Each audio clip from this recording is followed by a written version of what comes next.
سب سے بہترین اس میں جو ہے احتیاط ہے. احتیاط کریں گے تو ہم اس بیماری سے لڑ سکیں گے. احتیاط نہیں ہوگا تو ہم اس بیماری سے بالکل نہیں لڑ سکیں گے، کیونکہ یہ جتنا زور دیتا ہے، جتنی کہ یہ تکلیف دیتا ہے، یہ بیماری ہونے والے کو ہی پتہ ہے. لوگ جو ہے اس کو بالکل مذاق بنا رہے ہیں. بازاروں میں ہم دیکھتے ہیں کہ رش ہوتی ہے خریداری کے وقت، جو شاپنگ سینٹرز ہیں وہاں پر بھی رش ہوتی ہے، لیکن یہ رش نہیں بنانی چاہیے، کیونکہ اس وائرس کا کچھ پتہ نہیں لگتا کہ یہ کس وقت کہاں پر موجود ہوگا اور کس کو جو ہے اپنا شکار بنائے گا. اپنا شکار بنانے کے بعد یہ انسان کو بہت دور لے جاتا ہے، کیونکہ اپنے بھی دور ہو جاتے ہیں، بچوں سے دور، گھر والوں سے دور، سب سے دور ایک الگ تھلگ پڑا رہنا اور اس بیماری کے ساتھ لڑنا، یہ بہت مشکل کام ہے. تو اس لیے میرا تو یہی مشورہ ہوگا عوام کو، لوگوں کو، کہ جس ہم پہلے بھی آگاہی دیتے رہے ہیں کہ سوشل ڈسٹینسنگ جو ہے یہ لازمی ہونا چاہیے. اچھا آصف شہزاد صاحب یہ بتائیے گا کہ آپ نے جیسے شروع میں ذکر کیا کہ جو ہے وہ اس کا متاثر ہوا ہے آپ کی فیملی کے، ٹھیک ہے، تو 15 لوگ جو ہے یعنی آپ کو جوائنٹ فیملی ہے، ایک ہی گھر میں وہ 15 لوگ رہتے ہیں یا الگ الگ گھر میں، یعنی آپ رشتہ داروں سے مل رہے ہیں؟ اور اگر وہ ایک الگ الگ مل رہے ہیں تو سمجھ میں آتا ہے کہ اپنے اپنے گھروں میں آئسولیشن ہے، لیکن اگر وہ آپ کا سپوز دیٹ کہ جوائنٹ فیملی ہے تو وہ پھر کس طرح سے ممکن بنایا جا سکتا ہے آئسولیشن کو؟ دیکھیں جی، خیبر پختونخوا میں جو ہے جوائنٹ فیملی کلچر جو ہے وہ بہت زیادہ ہے. ہمارا بھی جو ہے جوائنٹ فیملی سسٹم ہے. ہم 5 بھائی ہیں جس میں 3 شادی شدہ ہیں، بچے بھی ہیں ہمارے.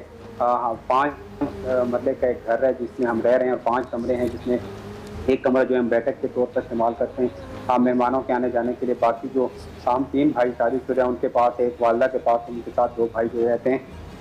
یہ ہم جوائنٹ فیملی سسٹم میں رہتے ہیں. ہمارا کھانا پینا جو ایک ہی دسترخوان پر ہوتا تھا، سب جو ایک ہی گھر میں. جب مجھ میں اس وائرس کا تصدیق ہوئی، میرے چھوٹے بھائی میں ہوئی، تو اس کے بعد ہمیں جب دیگر گھر والوں کے ٹیسٹ وقتاً فوقتاً کراتے رہے تو ان میں بھی تصدیق ہوتی رہی. تو ہم کچھ اپنے کمروں میں، کچھ ہم چھت پر الگ الگ جو ہیں، ہم یہاں پر الگ الگ ہوتے رہے اور اپنے آپ کو آئسولیٹ کرتے رہے. لیکن ابھی ہمارے گھر میں اتنی جگہ نہیں ہے. ابھی میری چھوٹی بیٹی ہے، اس کو جو ہے اس کا یہ مسئلہ بنا ہوا ہے، تو وہ بھی اسی کا شکار ہو کر تو والدہ کے ساتھ ہی رہتی ہے، کیونکہ 4 سال کی ہے، والدہ کے بغیر وہ رہ نہیں سکتی. اس کے ساتھ ساتھ جو میری بھتیجی ہے وہ 3 سال کی اپنی والدہ کے ساتھ رہتی ہے. اس کے ساتھ اس کے مزید 2 بہنیں ہیں، وہ بھی اسی کا شکار ہوئی ہیں، جن کی عمر 8 سال اور 10 سال کے قریب ہیں. تو اتنی اسپیس ہمارے گھر میں نہیں ہے کہ ہم الگ الگ ایک ایک کمرے میں رہ سکیں. لیکن یہ ہم نے اتنا مینٹین کیا ہے. جو بچے ہیں اپنی والدہ کے ساتھ رہتے ہیں، جو مرد حضرات ہیں، ہم کچھ جو ہیں چھت پر ہمارا جو ایک الگ سسٹم ہے، ہم وہاں پر رہ رہے ہیں. جبکہ چھوٹا بھائی جو ہے اسٹور ہے وہاں پہ انہیں سیٹنگ کر کے رکھا ہوا ہے. اللہ کا شکر ہے والدہ ہماری جو ہے اس وائرس کا شکار نہیں ہوئی الحمدللہ. اس کے ایک بھائی جو ہے وہ اس سے بچ چکا ہے. یہ 2 بندے جو ہیں ہم بچ چکے ہیں. دونوں کو الگ کمرے میں ہم نے رکھا ہوا ہے. ان کو کہا ہوا ہے کہ کسی صورت ہمارے ساتھ بھی نہ ملیں، کیونکہ والدہ جو ہے ہماری ایجڈ ہیں. تو اللہ سے ہم یہی دعا کو ہیں کہ اللہ ان کو بچائے اور ان کو نہ ہو، کیونکہ ایجڈ بندے کو یہ بہت زیادہ متاثر کرتا ہے اور بہت مشکل بیماری، جیسا کہ میں نے پہلے بھی بتایا.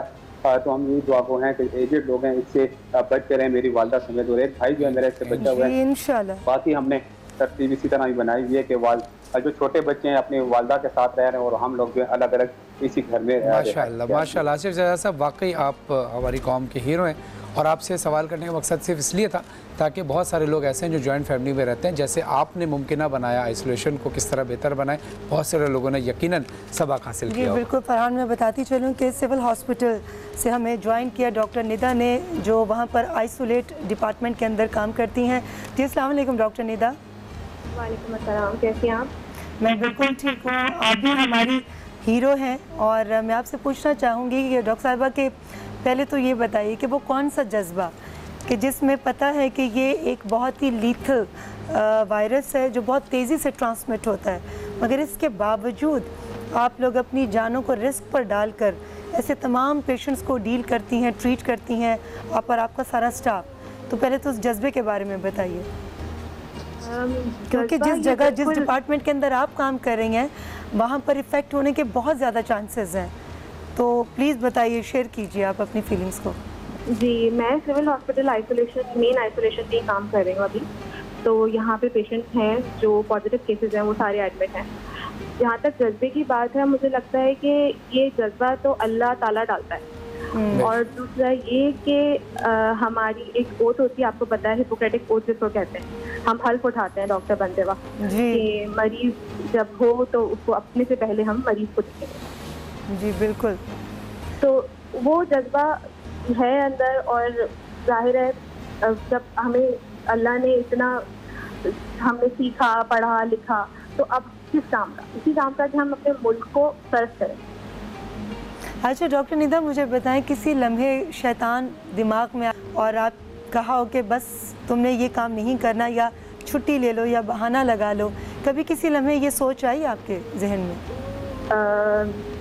سوچ اس لیے آئی، کبھی کبھی آتی ہے، اپنی فیملی کو دیکھ کے ڈر لگتا ہے کہ ہم وائرس گھر نہ لے آئیں.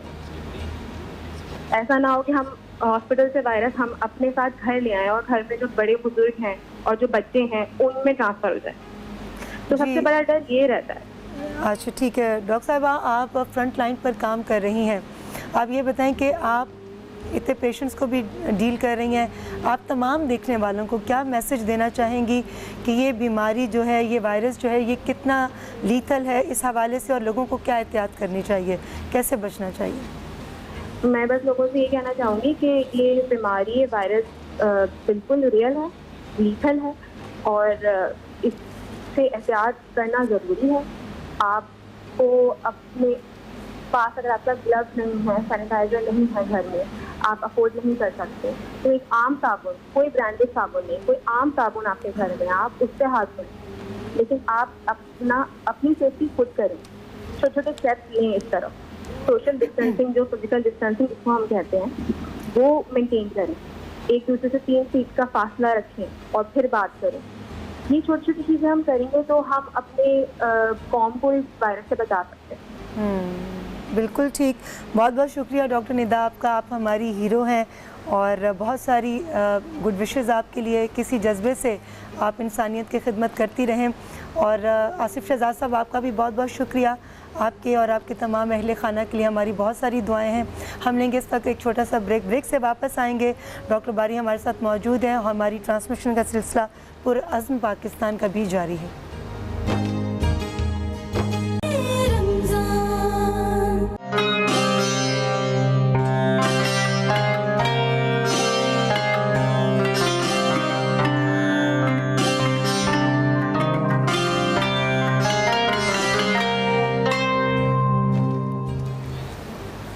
Welcome back. آپ دیکھ رہے ہیں باران رحمت، اور باران رحمت کے اندر ایک پروگرام پرعزم پاکستان. ہم آج یہ جاننے کی کوشش کر رہے تھے اپنے تمام ان ہیروز سے کہ جو وہ ڈاکٹرز ہوں یا کام کرنے والا عملہ ہو، میڈیکل اسٹاف ہو، صحافی ہوں. تو آج ہمارے ساتھ بہت سارے لوگوں نے ہمیں جوائن کیا تھا، ہم شکر گزار ہیں. لیکن ڈاکٹر عبدالباری صاحب ہمارے ساتھ ابھی بھی موجود ہیں ہمارے ساتھ. تو ڈاکٹر باری صاحب یہ بتائیے کہ بہت اہم سوال ہے، لوگ اکثر یہ جاننا چاہتے ہیں، اور اکثر لوگوں میں غلط فہمیاں ہیں کہ جو شخص ایک بار کرونا وائرس کا شکار ہو گیا اور اس سے بعد میں وہ شفا یاب بھی ہو گیا، تو پھر وہ یہ کہتا ہے کہ جی اب تو میں صحت یاب ہو گیا، اب مجھے احتیاط کی کیا ضرورت. تو یہ بتائیے گا اس میں بھی چانسز دوبارہ ہونے کے ہیں؟ اگر ہیں تو زیادہ ہیں یا اتنے ہی اتنے پہلے تھے؟ دیکھیں، ایک تو یہ ہے کہ احتیاط تو جاری رکھنی ہے اس کے بعد بھی، کیونکہ جو اینٹی باڈیز بنتی ہیں لیکن کس تعداد میں بنی ہے اس کا نہیں پتہ ہوتا ہے. اور ابھی اسٹڈی اٹلی سے بھی آئی اور 2-3 جگہ سے بھی آئی کہ ری انفیکشن بھی ہوا. تو اس لیے احتیاط آپ کو ویسے ہی رکھنی ہے جیسے سب لوگ کر رہے تھے، جیسے وہی احتیاط. اب تو آدمی کو جو ہے نا، اب دنیا بالکل چینج ہو گئی ہے. اب ہم کو اپنا رہن سہن، معاشرت سب تبدیل کرنی ہوگی، کیونکہ اس وائرس کے ساتھ we have to live with this virus. تو ہم کو اپنی جو اس زمانے میں ہم جو سیکھ گئے، ہاتھ دھونا، صفائی رکھنا، اس کو اب اپنا شعار بنا لیں، اپنی زندگی کا حصہ بنا لیں. اب ہم نے زندگی ایسے ہی گزارنی ہے. جی بالکل ٹھیک ہے ڈاکٹر صاحب. اب مگر احتیاط سے ہمیں مسلسل کام لینا ہے.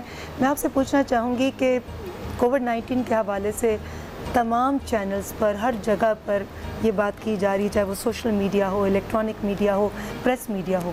مگر میں آپ سے یہ پوچھنا چاہوں گی کہ کرونا وائرس سے ہٹ کر وہ جو دوسرے مریض ہیں، وہ کینسر کے ہوں یا گلے کی خرابی کے ہوں، ڈیبٹیز ہوں، دل کا مرض ہو، بچے ہوں، اب اس وائرس سے خوف زدہ ہو کر ایسے مریض بھی جو ہیں وہ ہاسپٹل نہیں آ پا رہے، او پی ڈیز بھی بند کر دی گئی ہیں. اور تو اس حوالے سے تھیلیسیمیا کے پیشنٹس، اور تھیلیسیمیا کے خاص طور پہ بچے، مجھے بتاؤں کو تو بلڈ کی امیجیٹ ضرورت ہوتی ہے. دیکھیں بات یہ ہے کہ بیماریاں تو سب چل رہی ہیں, یہ کورونا کو ایک وہ مل گیا ہے, اور اس وجہ بھی صحیح بھی ہے کیونکہ بڑا کنٹیجیس ہے اور ایک دم ملتا ہے, اسی لیے او پی ڈیز بند کی گئی تھی کہ رش ہوتا ہے او پی ڈی میں تو یہ پھیلے نہیں, تو آؤٹ آف کنٹرول نہ ہو جائے. لیکن پھر بھی جیسے ایمرجنسی قائم رکھی گئی, جو سرجری الیکٹیو سرجری جیسے ہرنیا کا آپریشن ہے وہ 1 سال بعد ہو جائے گا, کوئی فرق نہیں پڑنا, ویسے آپریشن نہیں ہوئے. کینسر سرجری جاری رہی ہے, کینسر کی ٹریٹمنٹ چل رہی ہے, ایمرجنسی ٹریٹمنٹ مل رہی ہے. لیکن اب جیسے میں نے کہا کہ جی ہم کو اس وائرس کے ساتھ چلنا ہے, زندہ رہنا ہے, اس کے ساتھ رہتے ہوئے سیکھنا ہے کیسے چلنا ہے, تو ہم کو او پی ڈیز بھی کھولنی پڑیں گی, اور ہم کو دوسرے جو امراض ہیں اس کے لیے بھی کچھ احتیاطی تدابیر پہلے سے کرنی پڑیں گی. دیکھیں جی یہ ہے اور یہ کہیں بھی آ سکتا ہے, تو اس لیے جیسے میں نے کہا تھا کہ جب ہم نے شروع میں ہی اپنے یہاں جب چائنا میں آیا تب سے ہم نے احتیاطی تدابیر شروع کر دی تھی. تو اب وہ تمام چیزیں جیسے ہیپاٹائٹس کے مریض کو ہم آپریٹ کرتے ہیں اس کے لیے پروٹیکشن ڈبل گلوز پہنتے ہیں. اب یہ ہے کہ ہم کو آپریشن پی پی ای پہن کے کرنے پڑیں گے, تو یہ سارے یہ ہے اور اس کے ساتھ رہنا ہے اور نظام زندگی چلنا ہے. کیونکہ دل کے مریض کو دل کا اٹیک ہونا ہے تو اس کو ہسپتال جانا ہے اور اس کو ٹریٹمنٹ ملنا ہے. کینسر ہو رہا ہے, کینسر کے بچے ہیں, تھیلیسیمیا کے بچے ہیں جن کو بلڈ کی ضرورت ہے, تو اسی لیے ہم نے کیمپس لگانے شروع کیے تھے, کیونکہ وہ ایک دم شارٹیج پیدا ہو گئی تھی. تو ہم نے پھر اس پہ بڑی مشکل سے اجازت ملی کہ جب ہم سوشل ڈسٹینسنگ رکھیں گے, اس طریقے سے ایک پورا پروٹوکول بنایا کیونکہ ضرورت تو ہے. تو اسی لیے جیسے معیشت کو کھوجا جا رہا ہے کیونکہ حالات ایسے ہیں کہ جس میں بھی پرابلم ہوگا, لیکن ایس او پیز کے ساتھ جب تک سیلف ڈسپلن نہیں ہوگا, سیلف لاک ڈاؤن نہیں ہوگا, دنیا کا کوئی لاک ڈاؤن کسی کو بند نہیں کر سکتا. اور ایک چیز بڑی اہم ہے, وہ اہم ہے کہ دیکھیں آپ ملک کی خاطر نہیں, شہر کی خاطر نہیں, اپنے محلے کی خاطر نہیں, اپنے بزرگوں کی خاطر, اپنے بچوں کی خاطر, کیونکہ کوئی نہیں چاہے گا کہ وہ اپنی ساری زندگی اس کرب کے ساتھ گزارے کہ میری وجہ سے میرے والدین کو لگا تھا اور خدا نخواستہ ان کی زندگی چلی گئی تھی. تو self lockdown is the only answer.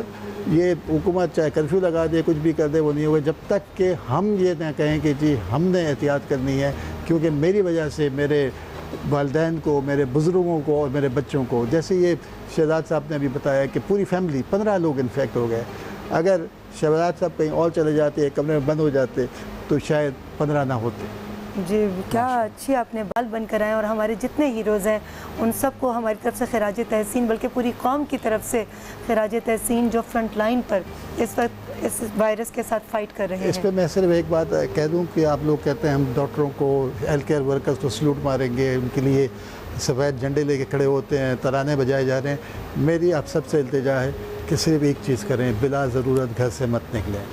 ہم فرنٹ لائن پہ نہیں ہیں, فرنٹ لائن پہ کمیونٹی ہے. اس وقت وائرس کمیونٹی کے اندر ہے. اس فرنٹ لائن اگر احتیاط کرے گی تو فرنٹ لائن انٹیکٹ رہے گی. ہم لوگ جو ہے نا لاسٹ لائن آف ڈیفنس ہیں. اگر فرنٹ لائن ٹوٹی تو سارا بوجھ اس لاسٹ لائن آف ڈیفنس پہ آئے گا, اور اگر خدا نخواستہ یہ لاسٹ لائن آف ڈیفنس ٹوٹ گئی تو پھر کیا ہوگا اس ہم سوچنا بھی نہیں چاہتے کہ وہ ہو اس ملک میں. تو خدا را بلا ضرورت اپنے گھر سے نہ نکلیں. جو احتیاطیں بتائی گئی ہیں اس کو سیریسلی عمل کریں. ہم لوگ اس کو سیریس نہیں لے رہے. میں اس دن کہیں بنس روڈ سے گزرا تھا تو میرے کان میں ایک آواز آئی, کورونا سموسہ لے لیں. اب یہ مذاق, یہ اس قسم کی چیزیں خدا را اس کو مذاق مت سمجھیں.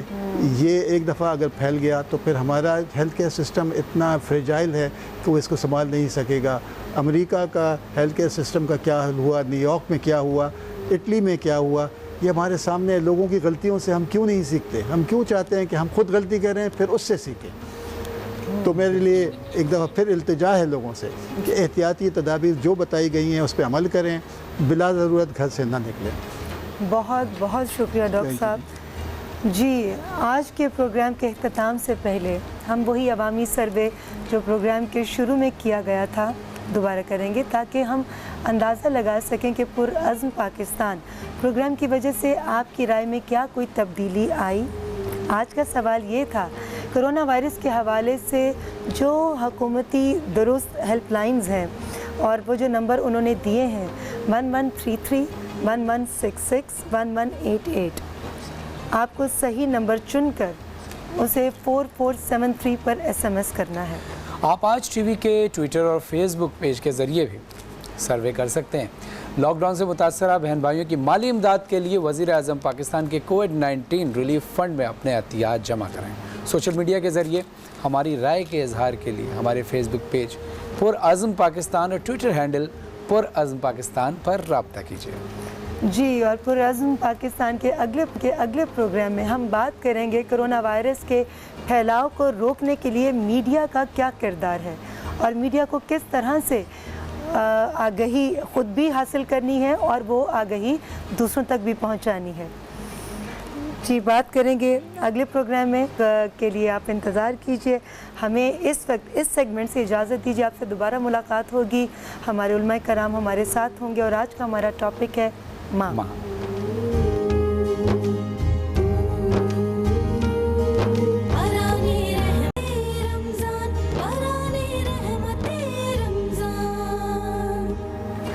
بران رحمت میں آپ سبھی کو خوش آمدید۔ آج ہمارا ٹاپک ہے ماں، اور ماں کے حوالے سے ایک چھوٹا سا قصہ۔ ایک عورت نے اپنے شوہر کے انتقال کے بعد بیٹے کی تربیت کی اور بیٹے کی تربیت کی خاطر دوسری شادی کرنے کی بجائے محنت مزدوری کر کے اسے پالا اور اچھی تعلیم دلوائی۔ وقت گزرتا گیا، بیٹا بھی ذہین تھا، اچھے نمبروں سے پاس ہوتا چلا گیا، یہاں تک کہ تعلیم مکمل ہوتے ہی اسے اپنی قابلیت کی بنا پر اچھی نوکری بھی مل گئی۔ بیٹا دن بدن ترقی کرتا گیا تو پیسہ بھی آنے لگا، لیکن اس پیسے نے اس کی اوقات بدل ڈالی۔ اچھے خاصے کھاتے پیتے گھرانے میں اس کی شادی بھی ہو گئی۔ شادی کے بعد بیٹا دفتر سے آتا، ماں کو سلام کرتا اور سیدھا اپنے کمرے کی راہ لیتا اور اگلی صبح ہی اس کی شکل دکھائی دیتی۔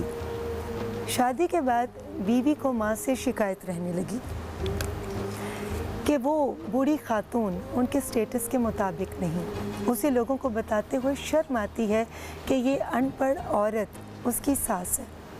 بات بڑھنے پر بیٹے نے ایک دن ماں سے کہا، ماں، میں اس قابل ہو گیا ہوں کہ کوئی بھی قرض اتار سکتا ہوں، اس لیے آج تو مجھ پر کیے گئے اب تک کے ساری اخراجات سود سمیت ملا کر بتا دو، میں وہ ادا کر دوں گا، پھر ہم الگ الگ سکھی رہیں گے۔ ماں نے جواب دیا، بیٹا حساب ذرا لمبا ہے، سوچ کر بتانا پڑے گا، مجھے تھوڑا وقت چاہیے۔ بیٹے نے کہا، کوئی بات نہیں، پر حساب ذرا جلدی کر لینا۔ رات ہوئی، سب سو گئے۔ ماں نے ایک لوٹے میں پانی لیا اور بیٹے کے کمرے میں اس نے اپنے بیٹے کو جہاں پر وہ سو رہا تھا اس کے ایک طرف پانی ڈال دیا۔ بیٹے نے کروٹ لے لی، ماں نے دوسری طرف پانی ڈال دیا۔ بیٹے نے جس طرف بھی کروٹ لی، ماں اسی طرف پانی ڈالتی رہی تو پریشان ہو کر بیٹا چلا اٹھا، ماں یہ کیا کر رہی ہو؟ تم نے میرا سارا بستر پانی پانی کیوں کر ڈالا؟ ماں بولی، بیٹا تو نے مجھ سے ساری زندگی کا حساب بنانے کو کہا تھا نا، میں ابھی یہ حساب لگا رہی تھی کہ میں نے کتنی راتیں تیرے بچپن میں تیرے بستر گیلا کر دینے سے جاگتے ہوئے کاٹی ہیں۔ یہ تو پہلی رات ہے، میں نے تو ابھی حساب شروع ہی کیا اور تو ابھی سے گھبرا گیا۔ سرد اور گرم زمانے بڑی خوبصورت تھوڑی سی پوئٹری جو میں شیئر کرنا چاہوں گی۔ سرد اور گرم زمانے کے تجھ کو کیا معلوم، وہ اکیلی تھی، سامنے تھا زمانے کا ہجوم، وہ جس نے اپنا نوالا تجھے کھلایا تھا، زمین پہ لیٹی تھی، سر پہ تجھے بٹھایا تھا، لہو بن کر رگوں میں دودھ اس کا دوڑتا ہے، توانا ہو کے اسی سے تو منہ کو موڑتا ہے، وجہ ہو کچھ بھی جب وہ آنکھ ڈبڈباتی ہے، عرش تا فرش ہر ایک چیز لرز جاتی ہے، وہ جس کی گود اور کاندھوں کا سہارا لے کر تو نے کیا کچھ نہ زمانے سے کیا حاصل، ایک لمحے کو رکو، رک کے ذرا یہ سوچو، وہ نہ ہوتی تو کیا تم اتنے ہی ہوتے قابل۔ ماں تجھے سلام۔ موت کی آغوش میں جب تھک تھک کے سو جاتی ہے ماں، موت کی آغوش میں جب تھک کے سو جاتی ہے ماں، تب کہیں جا کر رضا تھوڑا سکون پاتی ہے ماں، مانگتی ہی کچھ نہیں اپنے لیے اللہ سے، اپنے بچوں کے لیے دامن کو پھیلاتی ہے ماں، پہلے بچوں کو کھلاتی ہے سکون و چین سے، بعد میں جو کچھ بچے وہ شوق سے کھاتی ہے ماں، جان کتنی برف سی راتوں میں ایسا بھی ہوا، بچہ تو چھاتی پہ ہے گیلے میں سو جاتی ہے ماں، ہڈیوں کا رس پلا کر اپنے دل کے چین کو، کتنی ہی راتوں میں خالی پیٹ سو جاتی ہے ماں،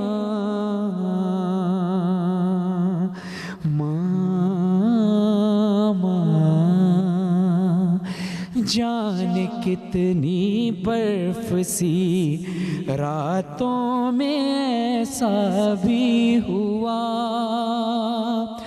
بچہ تو چھاتی پہ ہے گیلے میں سو جاتی ہے ماں، جب کھلونے کو مچلتا ہے کوئی غربت کا پھول، آنسوؤں کے ساز پر بچے کو بہلاتی ہے ماں،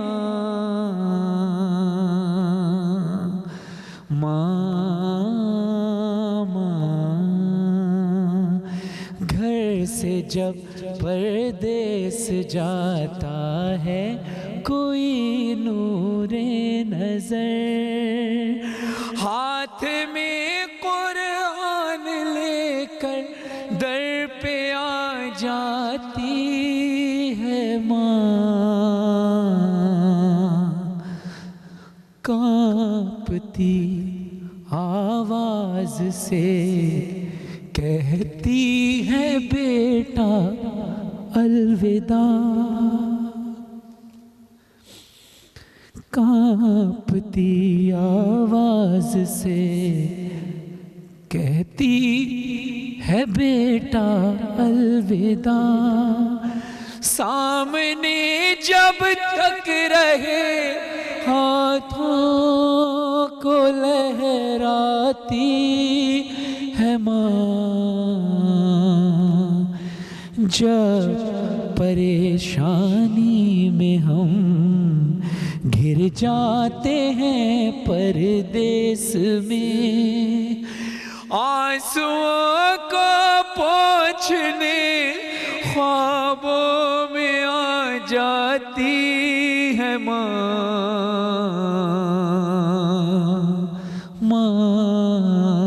چاہے ہم خوشیوں میں ماں کو بھول جائیں دوستو، چاہے ہم خوشیوں میں ماں کو بھول جائیں دوستو، جب مصیبت سر پہ پڑتی ہے تو یاد آتی ہے ماں،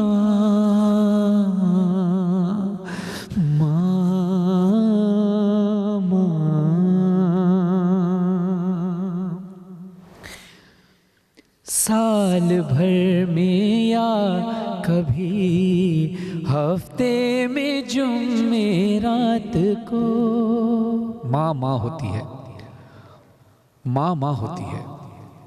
بے شک ہم یہ دن ایک دن مدرس ڈے کے نام پر مناتے ہیں، لیکن حقیقت یہ ہے کہ ماں کا کوئی دن نہیں ہوتا. ہر دن ماں کا ہے، ہر رات ماں کی ہے. اور سنیے گا شعر کہ ماں کا حق ادا ہم کیسے کر سکتے ہیں. اگر ہم اپنی زندگیوں پر روشنی ڈالیں تو جن کی مائیں زندہ ہیں خدا ان کو لمبی عمر عطا فرمائے، جن کی مائیں زندہ نہیں خدا ان کو علین میں جگہ عطا فرمائے. شعر ملاحظہ ہو.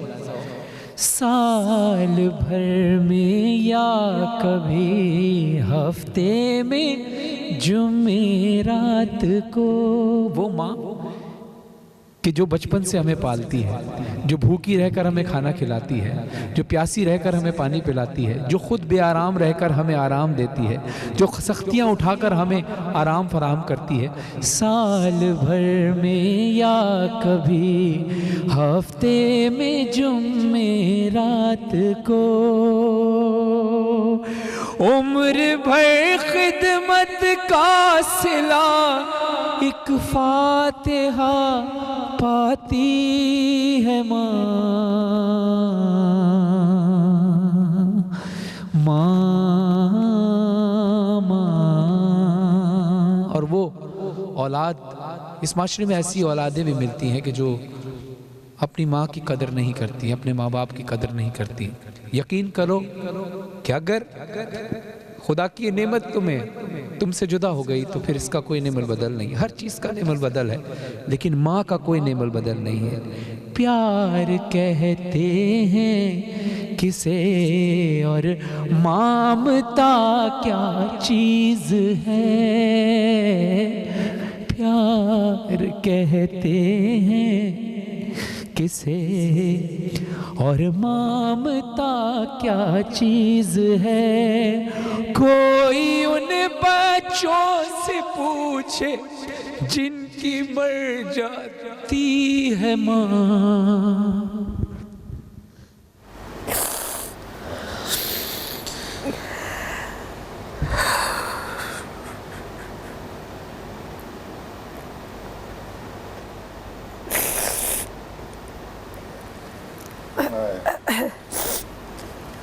اللہ تعالیٰ ہم سب کو توفیق دے کہ ہم اپنی ماؤں کی عزت کر سکیں، اپنے والدین کی عزت کر سکیں.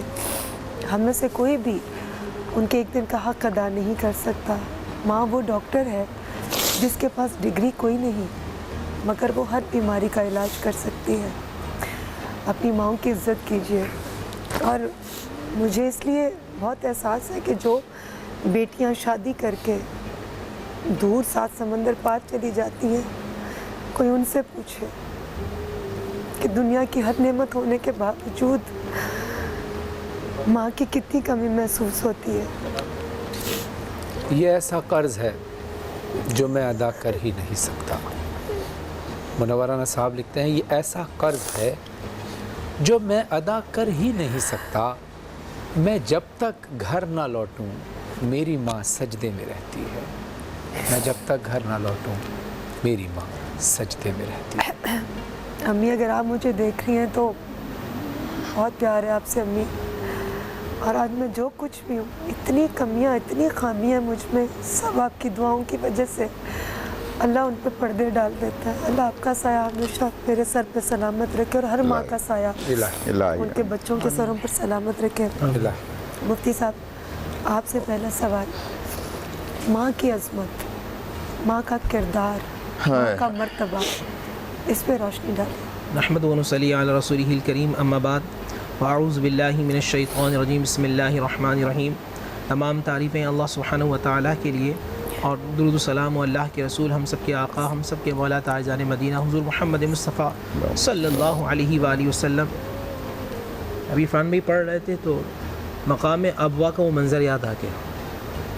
مقام ابوا وہ جگہ ہے جو مدینے سے دور ہے، جہاں نبی پاک صلی اللہ علیہ وآلہ وسلم کی والدہ محترمہ بی بی آمنہ کی قبر انور. نبی پاک صلی اللہ علیہ وآلہ وسلم وہاں سے گزر رہے ہیں، صحابہ کا ایک مجمع آپ کے ساتھ ہے، دھوپ کا وقت ہے. جب نبی صاحب اس اپنی والدہ کی قبر انور پر آتے ہیں نا تو گھٹنوں کے بل بیٹھتے ہیں, اتنا زارو قطار آپ کی آنکھوں سے جو آنسو نکلتے ہیں. صحابہ کہتے ہیں کہ حضور کے چہرے کو دیکھ کر پورا مجمع اٹھا اور لپٹ گئے تھے میرے آقا کریم صلی اللہ علیہ وسلم. دھوپ تھی اس میں, مگر حضور کی ایک چاہت, ایک محبت, ایک وہ ذہن میں وہ ساری باتیں آ رہی تھیں. آقا علیہ الصلوۃ والسلام, ماں کا اور باپ کا مقام کیا ہے؟ سامنے سے ایک نوجوان آ رہا ہے, اس کے پیچھے اس کی والدہ اور والد چلتے ہوئے آ رہے ہیں. حضور نے دیکھ کے فرمایا ہما جنتک و نارک, ایسے اشارہ کیا, وہ تمہاری جنت بھی ہیں, وہ تمہاری دوزخ بھی ہیں. یا رسول اللہ یہ کیا؟ فرمایا اگر ان کو راضی کر لیا تو یہ جنت تمہاری ہے, اور ان کو ناراض کر لیا تو پھر دوزخ تمہاری. کیا بات ہے, واہ واہ واہ. ایک حدیث پڑھی میں نے کہ جو اپنی والدہ کے دونوں آنکھوں کے درمیان بوسہ دیتا ہے اللہ کی رضا کے لیے, اللہ اس پہ جنت کو واجب کر دیتے ہیں. سبحان اللہ. جو اپنے والد اور والدہ کو صبح اٹھ کر محبت اور پیار سے دیکھتے ہیں, اللہ سبحانہ و تعالیٰ انہیں حج کے برابر ثواب عطا فرماتے ہیں. وہ بھی حضرت موسیٰ کا وہ واقعہ بڑا مشہور ہے کہ کوہ طور میں پوچھتے ہیں پروردگار میرے ساتھ موسیٰ کلیم اللہ جو اللہ سے کلام کرتے ہیں, اے اللہ میرے ساتھ کون ہوگا قیامت کے دن, میرا ساتھی کون ہوگا, میرا پڑوسی کون ہوگا؟ فرمایا فلاں علاقے کا قصاب ہے, وہ تیرا پڑوسی ہوگا. اشتیاق ہوا ان کے ذہن میں, تو یہ تھا کوئی عابد ہوگا, کوئی زاہد ہوگا, کوئی بہت بڑے مرتبے والا ہوگا. اچھا وہ کسائی ہوگا, موسیٰ کلیم اللہ کا ساتھی ہوگا. جاتے ہیں دیکھتے ہیں وہ ایک عام سا نوجوان لڑکا ہے جو اپنا کام کرتا ہے. شام کے وقت جو وہ گھر واپس جا رہا ہوتا ہے, موسیٰ کلیم اللہ اشتیاق میں کہ اللہ نے کہا یہ میرا جنت میں ساتھی ہوگا. واپس آتے ہیں, جب وہ ساتھ چل رہے ہوتے ہیں نوجوان پلٹ کر دیکھتا ہے, پوچھتا ہے آپ کون ہیں؟ فرمایا موسیٰ, وہ جو اللہ کے نبی ہیں, آپ میرے گھر کے مہمان ہوں گے. موسیٰ کلیم اللہ کو گھر میں لاتا ہے. جب وہ گھر کے اندر داخل ہوتا ہے تو وہاں ایک بہت بوڑھی سی عورت ہے جو وہاں بیٹھی ہیں, جو بیٹھ بھی نہیں سکتی ہیں. وہ نوجوان آتا ہے, اپنے ہاتھوں سے بٹھاتا ہے, کھانا بناتا ہے, اپنے ہاتھوں سے کھانا کھلا کر نرم کر کر ان کے منہ میں ڈالتا ہے. جیسے ہی منہ میں ڈالتا ہے تو بوڑھی عورت جو بالکل کہہ بھی نہیں سکتی, وہ آسمان کی طرف اٹھا کے کچھ کہتی ہیں. موسیٰ کلیم اللہ جب قریب آتے ہیں تو وہ ماں کہتی ہے اللہ میرے بیٹے کو موسیٰ کا پڑوسی بنا دینا. وہ موسیٰ کلیم اللہ آ کے کہتے ہیں اماں جی آپ کی دعا قبول ہو گئی, میں موسیٰ ہوں, بتانا آیا ہوں کہ یہ آپ کا بیٹا میرا پڑوسی ہو. سبحان اللہ. یہ مقام و مرتبہ جن کی والدہ زندہ ہیں وہ والدہ سے دعا لیتے ہیں. الہی آمین, الہی آمین, الہی آمین. ماں اور باپ, علامہ صاحب میں آپ سے پوچھوں گی کہ دونوں کے مرتبے میں کوئی فرق نہیں ہے, مگر ماں کو خاص اہمیت دی گئی ہے اور ماں کے قدموں تلے جنت بھی رب تعالیٰ نے دی ہے. اعوذ باللہ من الشیطان الرجیم, بسم اللہ الرحمن الرحیم. بڑی اچھی بات مفتی صاحب نے فرمائی. آپ کے سوال کے جواب میں عرض کروں کہ ایک شخص نے آ کر والدین سے متعلق حضور پاک صلی اللہ علیہ وآلہ وسلم سے سوال کیا, اسی طرح سے کہ والدین کے بارے میں آپ فرمائیے. تو آپ نے ماں کی فضیلت کے بارے میں جملہ فرمایا کہ ماں وہ ہے کہ جس نے تمہیں دوران حمل اپنے جسم کا حصہ بنایا جو کوئی اور بنا نہیں سکتا, اس کے علاوہ یہ عمل کوئی اور کر نہیں سکتا. اس ماں نے, جیسے ابھی اپنے کلام میں بھی سنا کہ اس نے اپنا خون جگر تمہیں دیا. اس نے پھر کہا حضور پاک مجھے ذرا والدین کے بارے میں فرمائیے. تو آپ نے پھر ماں کی فضیلت بیان فرمائی. اس نے تیسری مرتبہ سوال کیا, سرکار نے پھر ماں کی فضیلت بیان کی. اس نے چوتھی مرتبہ پوچھا تو سرکار نے فرمایا کہ اللہ نے تمہارے باپ کو یہ فضیلت عطا کی ہے کہ باپ کا احترام اسی طرح سے ہے جیسے انبیاء کا احترام ہوا کرتا ہے. تو اس نے عرض کی کہ سرکار آپ سے میں نے 4 دفعہ پوچھا تو آپ نے 3 مرتبہ ماں کا تذکرہ کیا. تو آپ نے فرمایا ہاں یہ ایسے ہی ہے, اس لیے کہ باپ تمہاری بیرونی زندگی کا ذریعہ ہوتا ہے, تمہارے روزگار کا ذریعہ ہوتا ہے, اور ماں تمہیں خون جگر دیتی ہے. اس لیے ماں کا رتبہ اللہ نے بلند رکھا ہے. اور مولانا کی بات سے ایک جملہ عرض کر دوں, کافی ٹائم ہو گیا, آپ کو وقفہ لینا ہوگا, کہ حضرت موسیٰ علیہ السلام کوہ طور پہ تشریف لے جاتے تھے اور اللہ سے کلام کرتے تھے, مناجات کرتے تھے. ایک دن جب واپس آنے لگے تو آواز قدرت آئی کہ اے موسیٰ ذرا سنبھل کے پیر رکھنا. اب تم پہاڑ سے اترتے وقت, کیونکہ کوئی سیڑھی تو ہوتی نہیں تھی, ظاہر پتھر ہے, سنبھل کے اترنا, کہیں گر نہ جاؤ. اب اللہ فرما رہا ہے. تو حضرت موسیٰ عرض کرتے ہیں یا اللہ میں تو پہلے بھی ہمیشہ ایسے ہی آتا تھا, ایسے ہی جاتا تھا, اس سے پہلے تو کبھی تو نے مجھے یہ اس طرح سے ہدایت نہیں فرمائی. تو فرمایا ہاں اس سے پہلے تمہاری ماں زندہ تھی. اللہ جب تم آتے جاتے تھے تو وہ گھر کے صحن میں آ کے تمہارے لیے دعا کرتی تھی. تو تم خیریت سے چلے جاتے تھے. اب ماں تمہاری ہے نہیں, اس کا انتقال ہو گیا, تو اب ذرا سنبھل کے پیر رکھنا. میں یہاں ایک نتیجہ اس بات سے مولانا نکالا کرتا ہوں کہ اس وقت بھی تو اللہ بچاتا تھا نا, اور اب بھی اللہ ہی بچائے گا, لیکن اللہ بتا رہا ہے کہ میں اس وقت بچاتا تھا تمہاری ماں کی دعا کی وجہ سے, سبحان اب میں تمہیں بچاؤں گا جب تم سنبھل کے چلو گے. ماشاءاللہ ماشاءاللہ, سبحان اللہ. واقعی ماں کی دعا اتنی اثر رکھتی ہے کہ عرش الہی کو ہلا دیتی ہے, اور اگر ماں زندہ نہ ہو تو ہماری زندگی ایسی ہو جاتی ہے جیسے مردہ, اور اگر ماں ناراض ہو جائے تو ایسا لگتا ہے کہ زمین بنجر ہے, اس پہ کوئی کھیتی نہیں ہوگی, بیکار زمین. ناظرین, بہت امپورٹنٹ موضوع ہے, لیکن مختصر سے وقفے کا وقت ہوا ہے. آتے ہیں, اس ٹرانسمیشن کو چھوڑ کے نہیں جائیے, ابھی بہت سی اہم باتیں کرنی ہیں ماں کی فضیلت کے حوالے سے.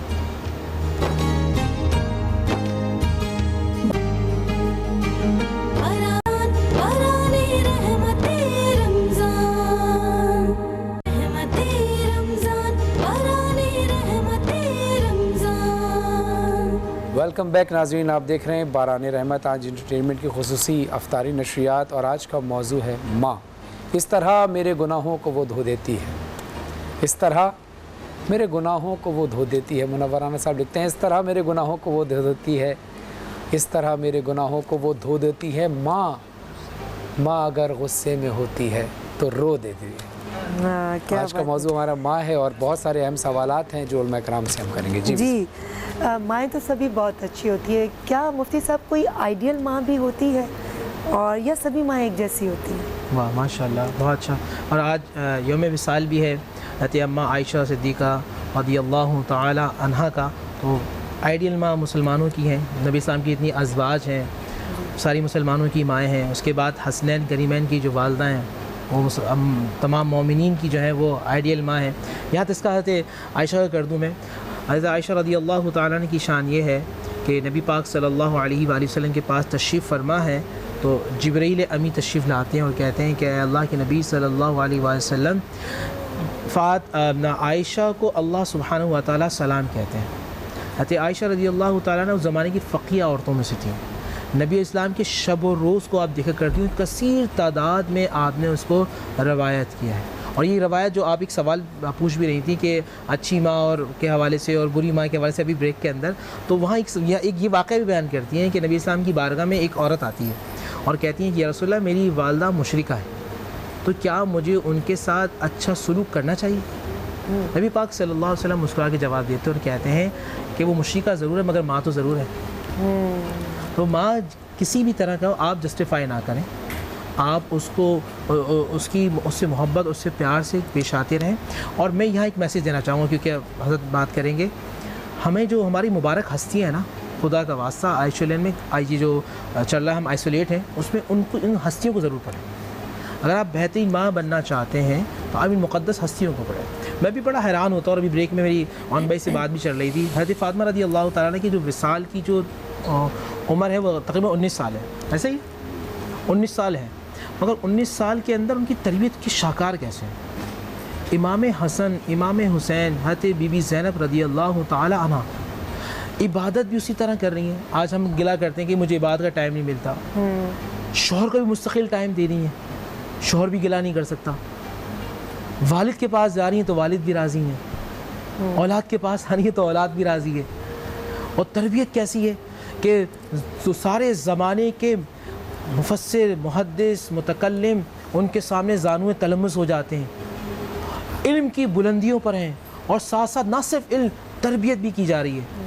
تو ہمیں چاہیے ان مقدس ہستیوں کو پڑھیں, ان کی زندگی اور ان کی زندگی کو اٹھائیں. یاد رکھیے یہ آفاقی لوگ ہوتے ہیں, اور آفاقی وہ لوگ ہوتے ہیں جو ہر زمانے میں اپنے نور سے لوگوں کو روشنی دیتے ہیں, اور جو ان کے نور سے روشنی پا لیتا ہے وہ جنت کا راستہ دیکھ لیتا ہے.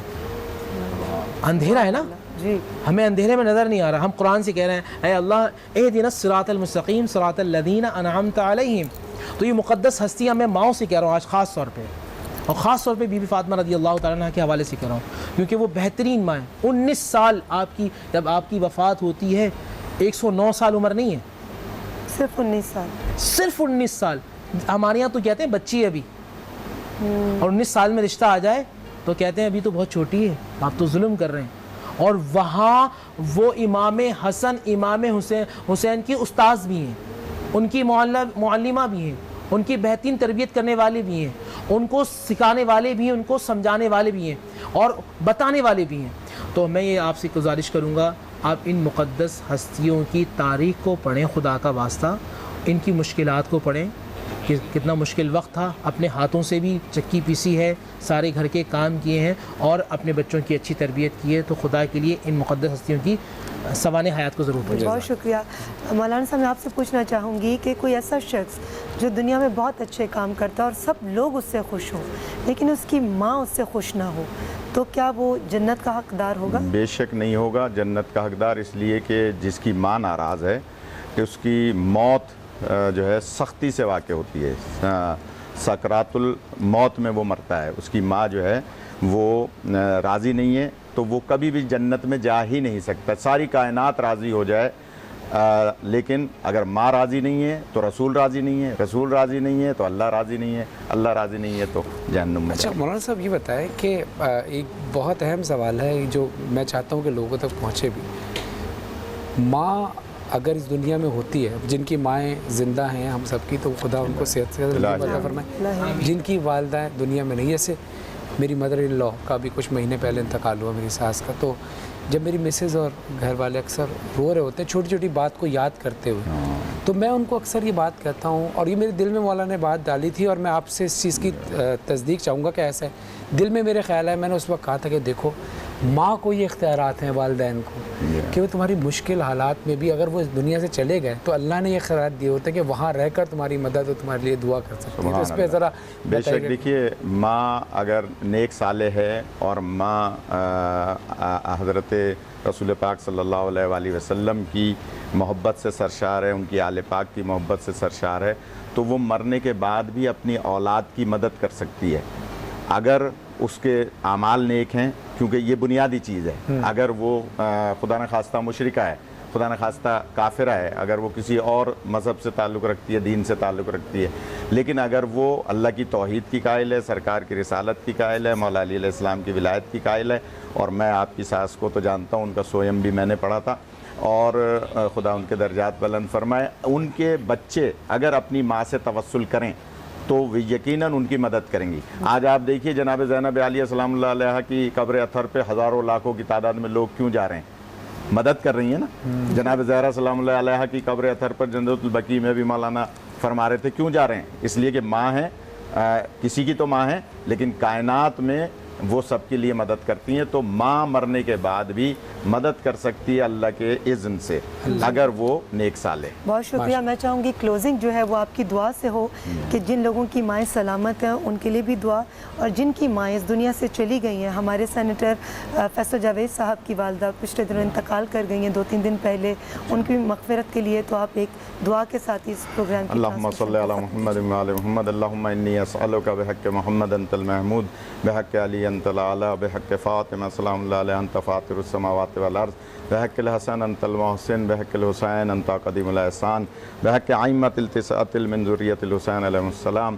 بار الہ اس ماہ مبارک میں ہمارے سینیٹر صاحب فیصل صاحب کی والدہ کا انتقال ہوا ہے، جیسے کہ ابھی ہماری بہن نے بتایا، بار الہ ان کے درجات کو بلند فرما، انہیں اعلیٰ علیین کے ساتھ محشور فرما، اور جتنی مائیں اس دنیا سے چلی گئی ہیں ان تمام ماؤں کو جو اللہ اور رسول اور آل رسول سے محبت کا دم بھرتی تھیں ان کی مغفرت فرما، اس مہینے میں ان کی برزخ کی منزل آسان فرما۔ جتنی مائیں زندہ ہیں، میری والدہ زندہ ہیں ماشاءاللہ خیر پور میں ہیں، انہیں اور جتنی مائیں دنیا بھر میں جہاں کہیں بھی زندہ ہیں خدا بندہ ان تمام ماؤں کو صحت و سلامتی عطا فرما۔